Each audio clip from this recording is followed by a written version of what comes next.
morning, good morning, good morning. This is Ain't Nobody Squeaky Clean. And as always, I appreciate you coming through. You didn't have to come here, but you did. And I hope, as always, that you get something out of this discussion. So, today I'm going to talk about something real.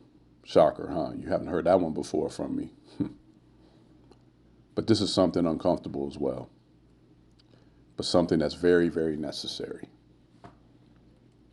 Make yourself invaluable while you're still up and running. Not after the layoff, not after the company restructures, not after your boss gets replaced, and not after the emails stop coming. While you're still in the game.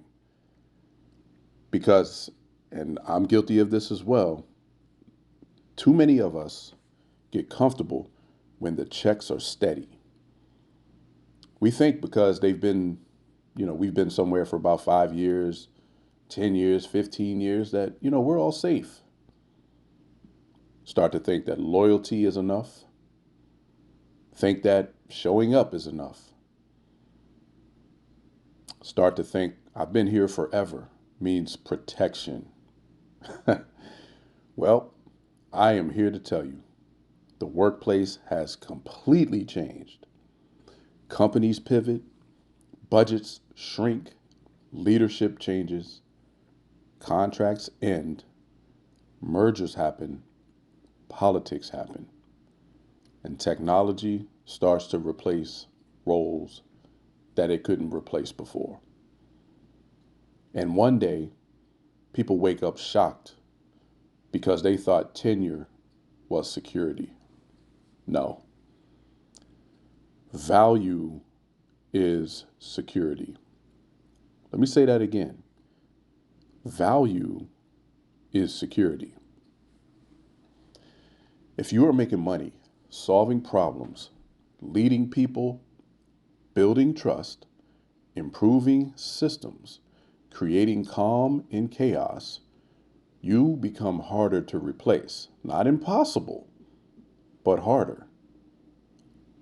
I'm here to tell you that because I've done pretty much all of those things, and I've been replaced multiple times. Not really replaced, but omitted from the next budget. I digress. Harder matters. Too many people wait until they're unemployed to start improving themselves.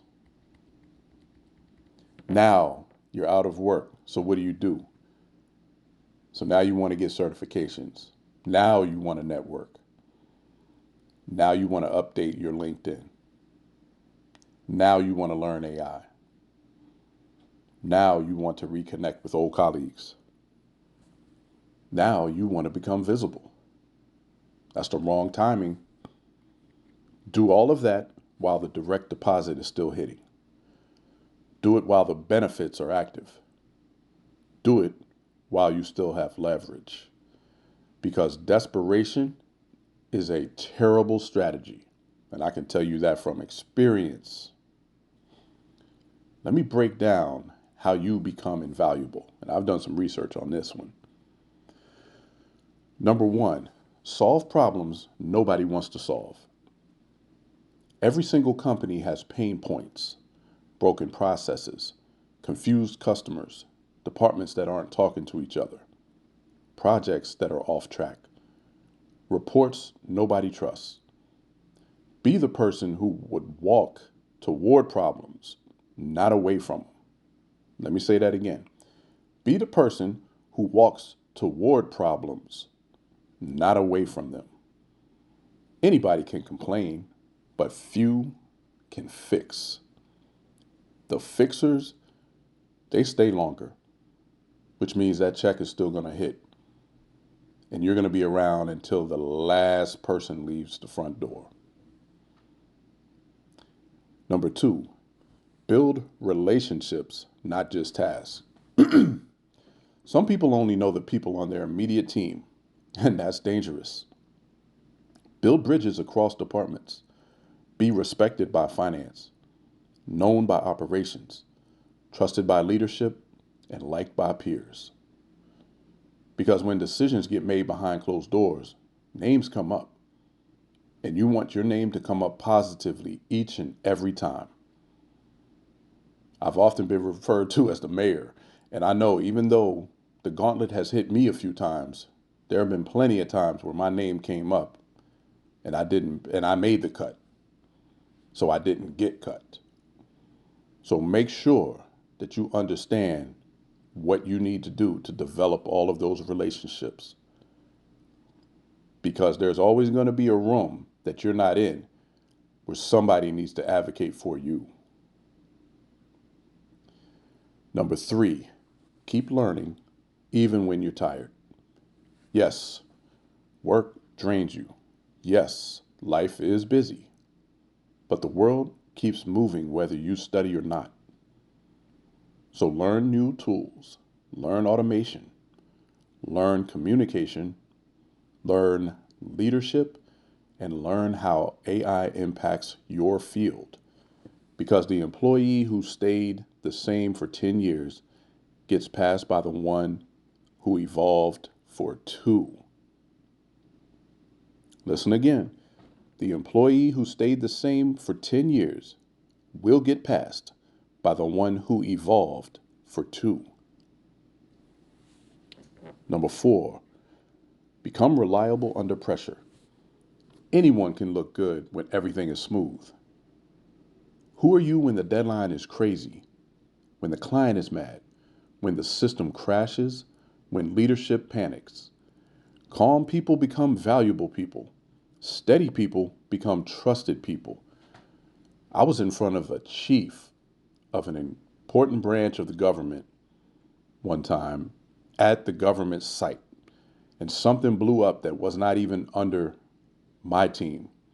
But because I was with the company, the chief saw me and said, "Come into my office." And then he told me exactly what his pain point was.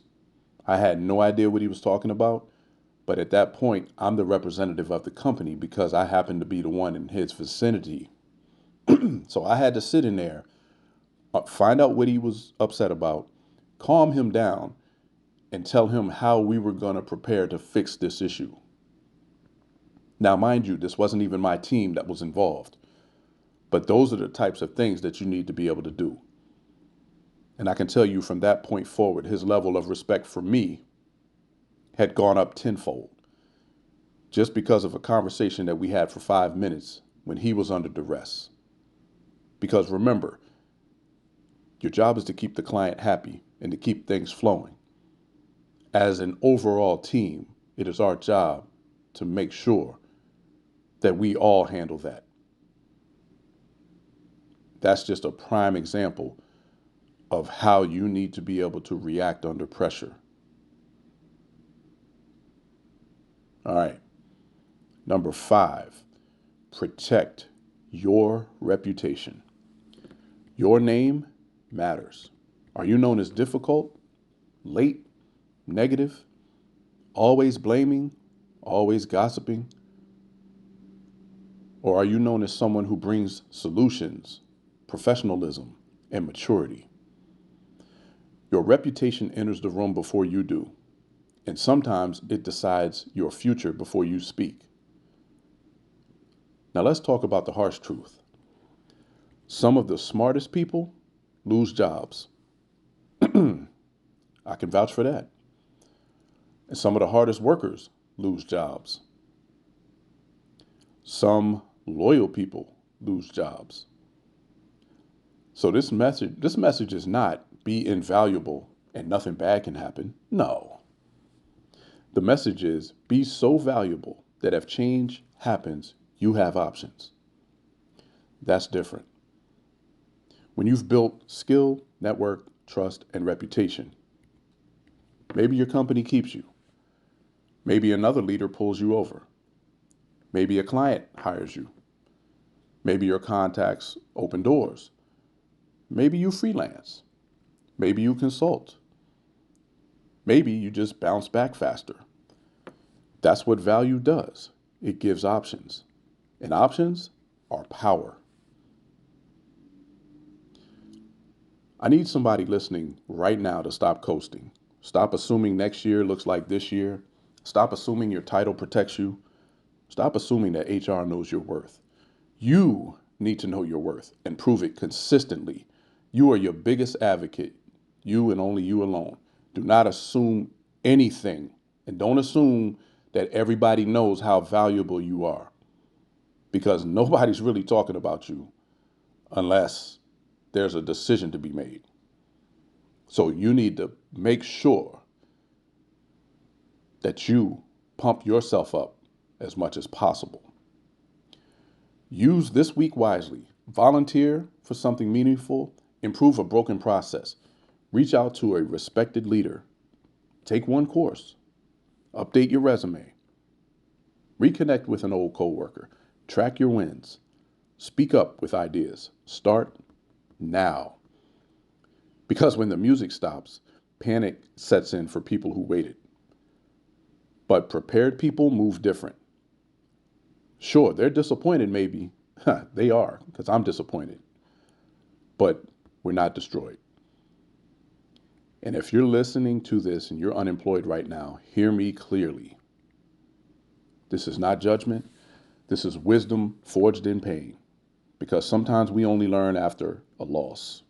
But once you get back in the game, never forget this lesson.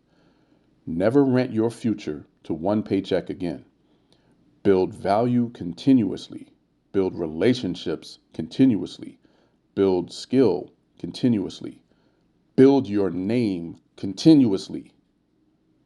So whether you're thriving right now or struggling right now, remember this. Don't wait until the job ends to become invaluable. Become invaluable while the badge still works. That's the episode. If this hits home, share it with somebody cruising on autopilot right now. And if you're in a rebuilding season like I am, keep going.